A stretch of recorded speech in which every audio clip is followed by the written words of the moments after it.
Sometimes we think that we are the ones that pursue God, but it's not that way at all. God pursues us.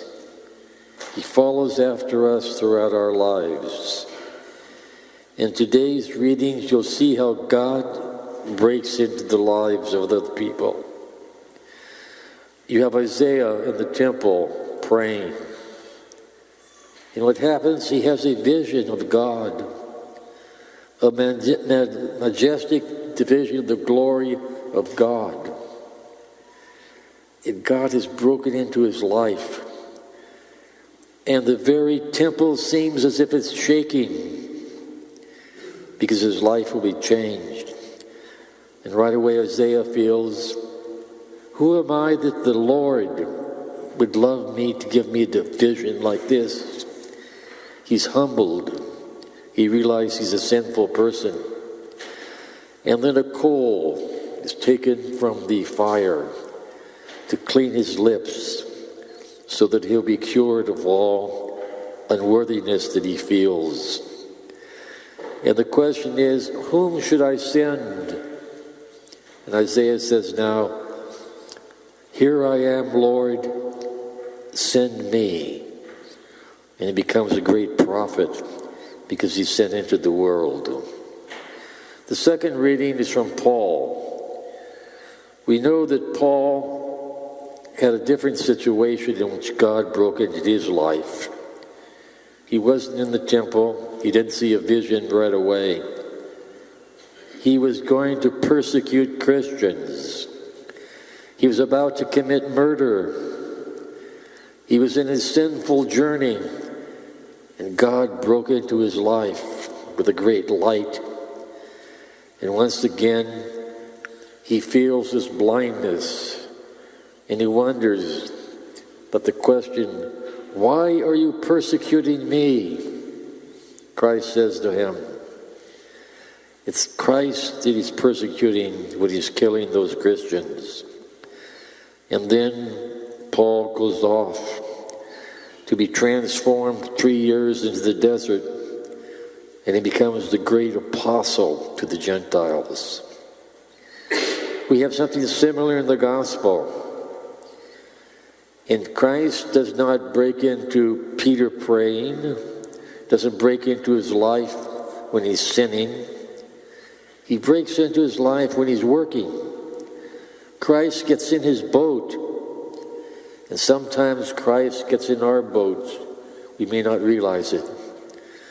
And when he's in the boat, he teaches, but he also tells Peter to pull out into deep water. Your life is living in the surface. It's shallow. Go into the deep water and really experience what life is all about. And to find fish there. Peter resists in a way. We worked hard all night long. We've got no fish. But he goes anyway into the deep water and catches all the fish. Once again, Peter, like Isaiah, like Paul, he feels unworthy that God would come to him in his boat, in his work, and work a miracle for him. Depart from me, Peter says. I'm a sinful man. But Peter goes on off to be a great apostle. Now, these three readings about three different people.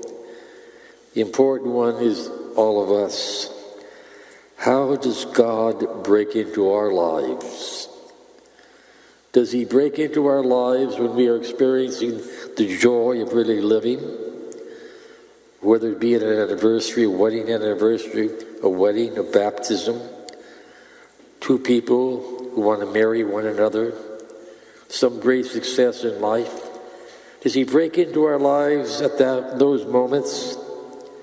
Sometimes he does. Sometimes we don't seem to experience God at all.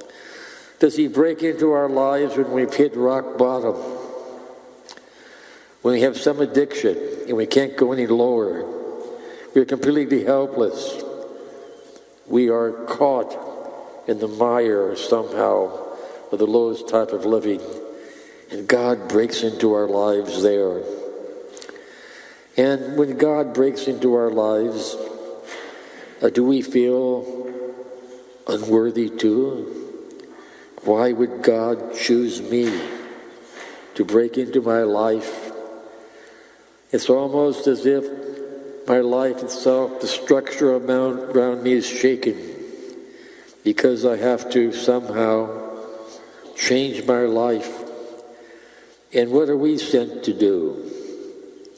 We are sent to go into the world and proclaim to others the peace of Christ, the love of Christ. How difficult it is to do. To bring peace to people in our family, to bring peace to the people of the community, to bring peace around the world, to bring love.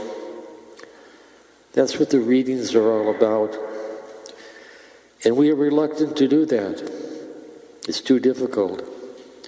But perhaps with Isaiah we can say, "Here I am, Lord, send me, because you have invaded into my life and you've changed it. You made me realize that it's not all about me, it's about other people and how I can help them on the journey of life."